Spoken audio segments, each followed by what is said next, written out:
Hello friends, welcome back to my YouTube channel. എല്ലാവർക്കും our family വ്ളോഗ്സിൻ്റെ മറ്റൊരു പുതിയൊരു വീഡിയോയിലേക്ക് സ്വാഗതം. നമ്മൾ കഴിഞ്ഞ വീഡിയോ ലൈക്ക് ചെയ്ത് ഷെയർ ചെയ്ത് സബ്സ്ക്രൈബ് ചെയ്ത് എല്ലാ കൂട്ടുകാർക്കും നന്ദി പറഞ്ഞുകൊണ്ട് നമുക്ക് പുതിയൊരു വീഡിയോയിലേക്ക് പോകാം കേട്ടോ. ഇന്നത്തെ വീഡിയോ എന്ന് പറഞ്ഞാൽ ഇവിടെ കെയർ ഗീവറായിട്ട് വരാൻ ആഗ്രഹിക്കുന്ന അല്ലെങ്കിൽ ഇസ്രായേലിലോട്ട് വരണം എന്ന് ആഗ്രഹിക്കുന്ന എല്ലാവർക്കും പൊതുവെ കുറേ സംശയങ്ങളായിട്ടാണ് നാട്ടിൽ നിന്ന് പല കോളുകളും വരുന്നത്.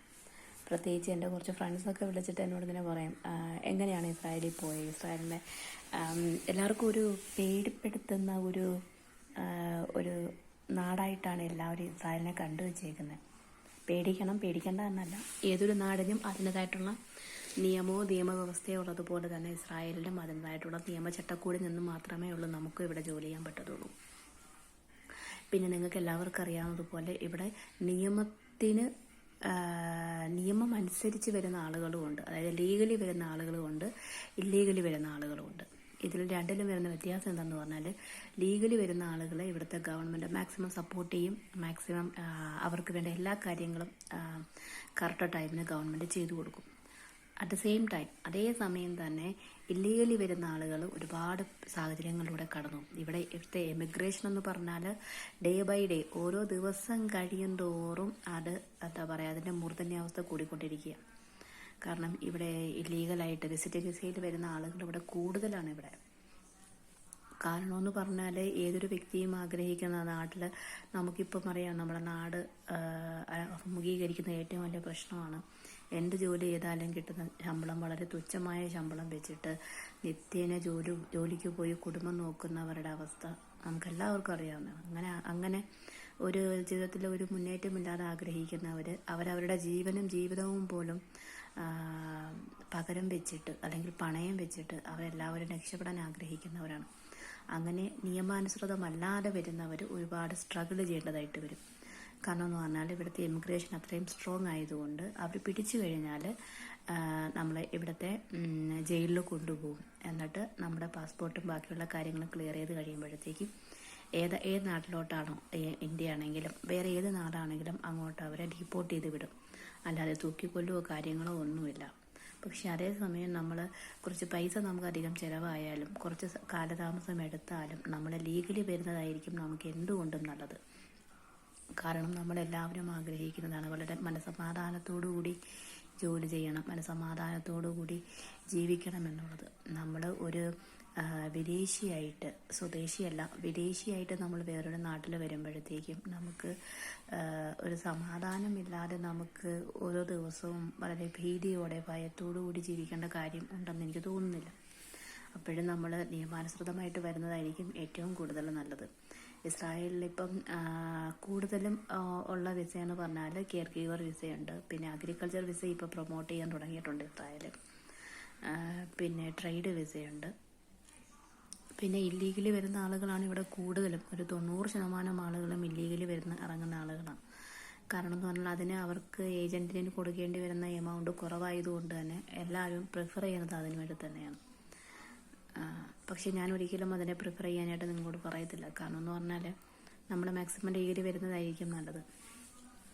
നമ്മളിങ്ങനെ ലീഗലി വന്നു കഴിയുമ്പോഴത്തേക്കും നമ്മുടെ ലൈഫ് അവിടെ സെറ്റിൽഡാണ്. ആ നിമിഷം തൊട്ട് നമ്മൾ ഇസ്രായേലിൽ വന്നിറങ്ങുന്ന ആ നിമിഷം തൊട്ട് നമ്മുടെ ലൈഫ് സെറ്റിൽഡാണ്.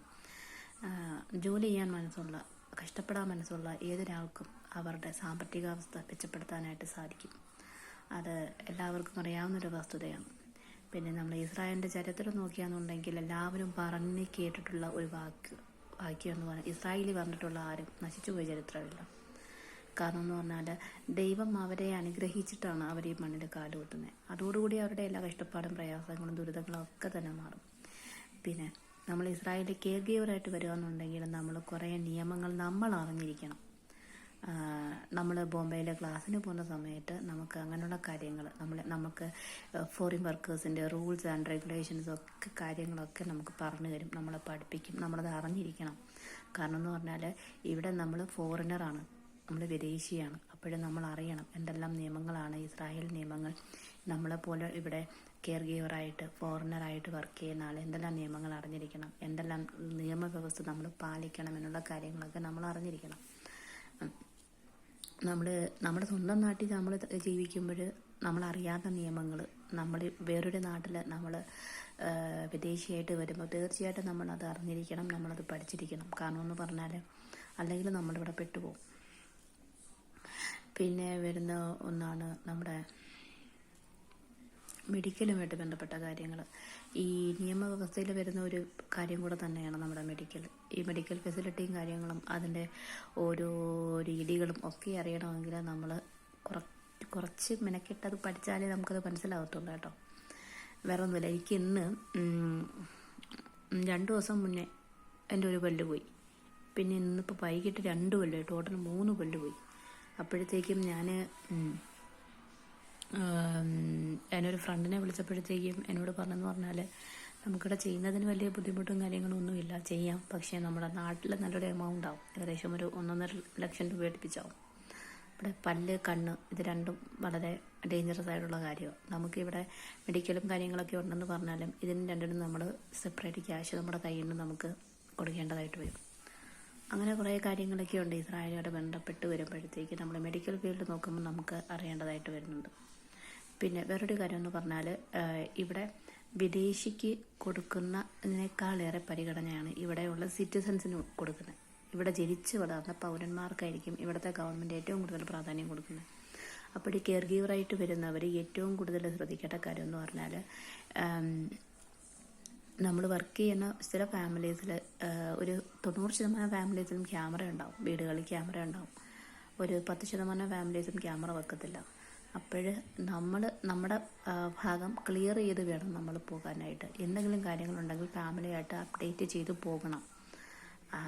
അത് ഈവൻ നമ്മുടെ പേഷ്യൻറ്റിനെ കുറിച്ചാണെങ്കിലും നമ്മുടെ വീടിനെ കുറിച്ചാണെങ്കിലും ഈവൻ എന്ത് തന്നെ കാര്യമാണെങ്കിലും നമ്മൾ അപ്ഡേറ്റ് ചെയ്ത് പോകണം. അത് നമ്മുടെ നിലനിൽപ്പിന് വളരെ അത്യന്താപേക്ഷിതമായിട്ടുള്ള കാര്യമാണ്. പിന്നെ എന്ന് പറഞ്ഞാൽ ഒരു ഫ്രണ്ട്ലി റിലേഷൻഷിപ്പ് ഫാമിലിയായിട്ട് മെയിൻറ്റെയിൻ ചെയ്യാനായിട്ട് ശ്രമിക്കുക. എന്ന് കരുതി മനസ്സിലാക്കേണ്ട ഒരു യാഥാർത്ഥ്യം എന്ന് പറഞ്ഞാൽ നമ്മൾ എന്നായാലും ഈ നാട്ടിൽ നിന്ന് തിരിച്ചു പോകേണ്ട ആളുകളാണ്. നമുക്കിവിടെ പെർമനൻ്റായിട്ട് നമുക്ക് ഇവിടെ നിലനിൽക്കാനായിട്ട് സാധിക്കത്തില്ല.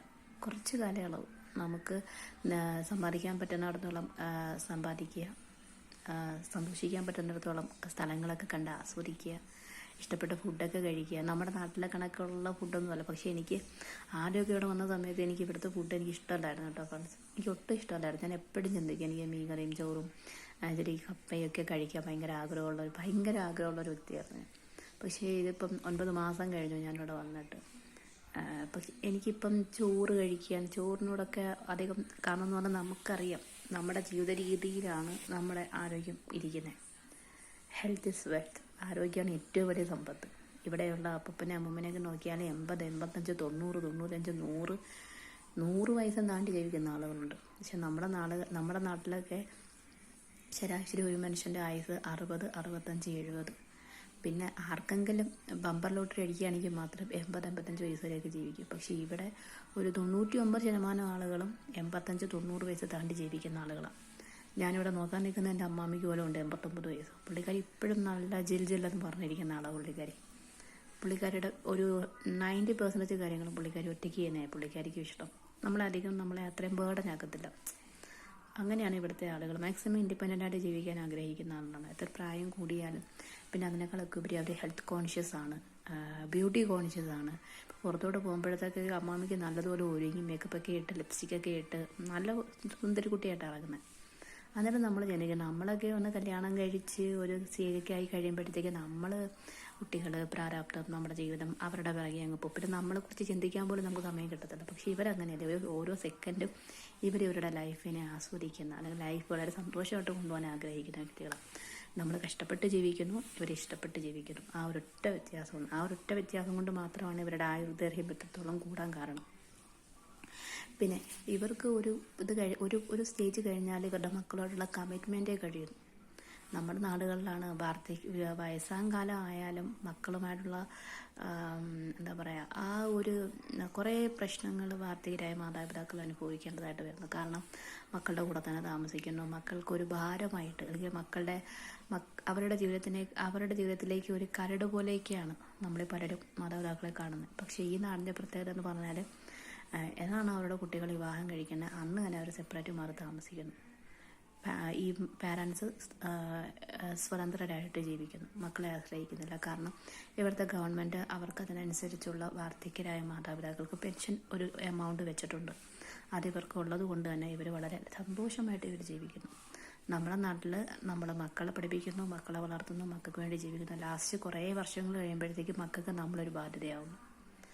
എല്ലാവരും അവിടെ കരഞ്ഞാണ് അവരവരുടെ ആയുസിൻ്റെ പകുതി അവർ തീർക്കുന്നത്. പക്ഷേ ഇവിടെ അവർക്ക് കരച്ചിലില്ല. അവർ ഒറ്റയ്ക്ക് അവരുടെ ജീവിതം വളരെ സന്തോഷത്തോടെ ഹാപ്പിയായിട്ട് ജീവിക്കുന്നു. എൻ്റെ അമ്മാമ്മയൊക്കെയാണെന്നുണ്ടെങ്കിൽ ഒരു 10-12 വർഷത്തോളം അടുപ്പിച്ചാവുന്നു പുള്ളിക്കാരി ഒറ്റയ്ക്ക് ജീവിക്കാൻ തുടങ്ങിയിട്ട്. ഇവിടുത്തെ അപ്പാപ്പൻ മരിച്ചിട്ട് 3 വർഷം കഴിഞ്ഞു. അതുവരെ ഇവർ ഒരുമിച്ചായിരുന്നു ജീവിച്ചുകൊണ്ടിരുന്നത്. അപ്പോൾ അപ്പാപ്പനോട് മരിച്ചു കഴിഞ്ഞപ്പോഴത്തേക്ക് പുള്ളിക്കാരി ഒറ്റയ്ക്കായിപ്പോയി. അങ്ങനെയാണ് നമ്മളെപ്പോലുള്ള മെത്തപ്പലറ്റ്സ് ഇവിടെ വരാൻ തുടങ്ങിയത്. അതുവരെ ഇവർ വളരെ ഹാപ്പിയായിട്ട് പോയിക്കൊണ്ടിരുന്ന ആൾക്കാരാണ്. ഇപ്പം നമ്മൾ ഇപ്പോഴുള്ള ആളുകൾ വന്നാൽ പോലും അവരുടെ ലൈഫിന് യാതൊരു ഇതും സംഭവിക്കുന്നില്ല. അവർ വളരെ ഹാപ്പിയായിട്ട് തന്നെ അവർ ജീവിക്കുന്നു. അങ്ങനെ പോകുന്നു. അപ്പോഴും നമ്മൾ ഇസ്രായേലിനെ കുറിച്ച് ആദ്യം നല്ലതുപോലെ അറിയുക, പഠിക്കുക. എന്നിട്ട് ഇസ്രായേലിൽ വന്നാലുള്ള നമ്മുടെ നേട്ടങ്ങളെക്കുറിച്ച് ചിന്തിക്കുക.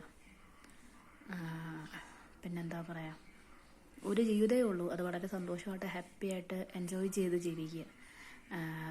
പ്രാരബ്ധമുണ്ട്, സങ്കടമുണ്ട്, എല്ലാവർക്കും ഉണ്ടെന്നേ. സങ്കടമില്ലാത്ത ഏത് ഒരു മനുഷ്യനാണുള്ള, എല്ലാവർക്കും സങ്കടങ്ങളുണ്ട്. പക്ഷേ സങ്കടമാണേ കഷ്ടപ്പാടാണെന്ന് പറഞ്ഞ് കരഞ്ഞുകൊണ്ടിരിക്കാൻ വേണ്ടി പോയാൽ നമ്മുടെ ലൈഫ് തന്നെ അവിടെ അങ്ങ് തീർന്നു. ഹാപ്പിയായിട്ടിരിക്കുക.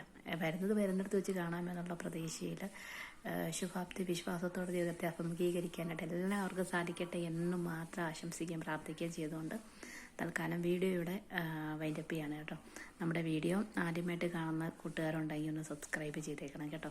പിന്നെ നമ്മുടെ വീഡിയോ സ്കിപ്പ് ചെയ്യാതെ കാണണം, ലൈക്ക് ചെയ്യണം, ഷെയർ ചെയ്യണം, കമൻറ്റ് ചെയ്യണം. Thank you.